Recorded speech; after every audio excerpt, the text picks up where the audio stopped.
अस्सलामुअलैकुम वरहमतुल्लाहि वबरकातुहू। दोस्तों, जो आप स्क्रीन पर एक फोटो देख रहे हैं वो एक सूफी मुनाफिक की फोटो है। उस शख्स की फोटो है जो मुफ्ती सलमान अजहरी साहब का सबसे बड़ा दुश्मन है और कैसा कैसा जहर उगल रहा है। पहले आप इस पूरी वीडियो को देख लें। भारत विरोधी गतिविधियों में लिप्त पाकिस्तानी आतंकवादियों के इशारे पर भारत में तहरीक लब्बैक के पैटर्न पर सांप्रदायिक विद्वेष को बढ़ाने का कार्य करने वाला सलमान अजहरी, जो कि पिछले कई सालों से ग़ज़वा-ए हिंद के प्रोजेक्ट पर कार्य कर रहा था, जिसके संबंध में सूफी खानकाह एसोसिएशन के द्वारा लगातार आवाज उठाई जा रही थी और उठाई जा रही है कि ये व्यक्ति धार्मिक समारोह की आड़ में मुसलमानों को गुमराह करने का काम कर रहा है और नौजवानों के अंदर देश के प्रति नफरत और सांप्रदायिक विद्वेष की भावना को बढ़ा रहा है। पिछले कई सालों के द्वारा इस मौलवी सलमान अजहरी के द्वारा पूरे भारत में सैकड़ों सभाएं करके जहर उगलने का काम किया गया है।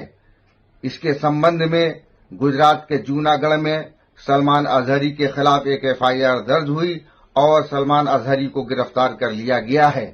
सलमान अजहरी की गिरफ्तारी का सूफी खानकाह एसोसिएशन स्वागत करती है, क्योंकि ऐसे आतताई तत्व जो देश में सांप्रदायिक विद्वेष को बढ़ाते हों, उनको किसी भी तरीके से खुले में नहीं रखा जा सकता है। इसके पूर्व भी इस सलमान अजहरी के खिलाफ कर्नाटक के हुबली और झालावाड़ में आधा दर्जन से अधिक दंगे भड़काने के मुकदमे दर्ज किए गए हैं। मिस्र से शिक्षा प्राप्त ये व्यक्ति मुस्लिम ब्रदरहुड की विचारधारा पर कार्य करने वाला है और ये भारत में हमास जैसी व्यवस्था को लाना चाहता है और ग़ज़वा-ए हिंद के एजेंडे को आगे बढ़ा रहा है। इससे पहले भी सूफी खानकाह एसोसिएशन ने कई बार इस व्यक्ति के खिलाफ कार्रवाई करने की अपील की है।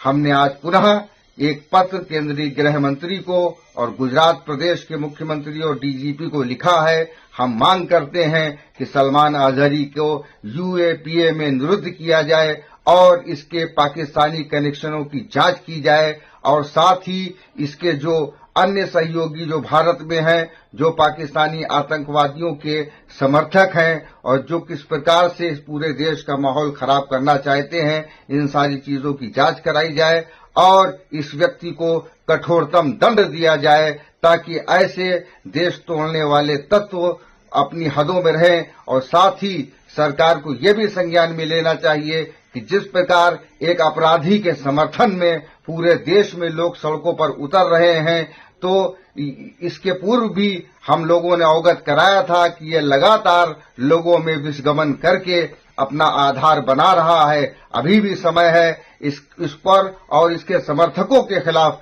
सख्त से सख्त कार्रवाई की जाए।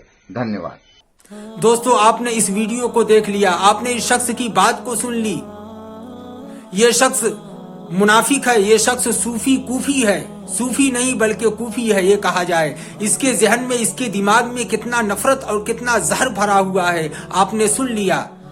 ये शख्स मुफ्ती सलमान अजहरी साहब की जांच की बात कर रहा है, मगर इस शख्स की खुद की अगर जांच कर ली जाए तो इंशाअल्लाह ये शख्स किसी के गोद में बैठा हुआ मिलेगा। अफसोस होता है, बहुत अफसोस की बात है कि ऐसे माहौल में, ऐसे वक्त में, जबकि मुसलमानों के खिलाफ हवा चल रही है, मुसलमानों के खिलाफ साजिशें हो रही हैं, हमारे मदरसे टूट रहे हैं, हमारे मस्जिदें टूट रही हैं और मुसलमानों को इस तरह से जलील रुस्वा किया जा रहा है। ऐसे माहौल में एक मुसलमान जिसके सर पर टोपी, जिसके चेहरे पर दाढ़ी, वो मुसलमानों के खिलाफ ऐसा जहर उगले, वो नाकाबिले बर्दाश्त बात है।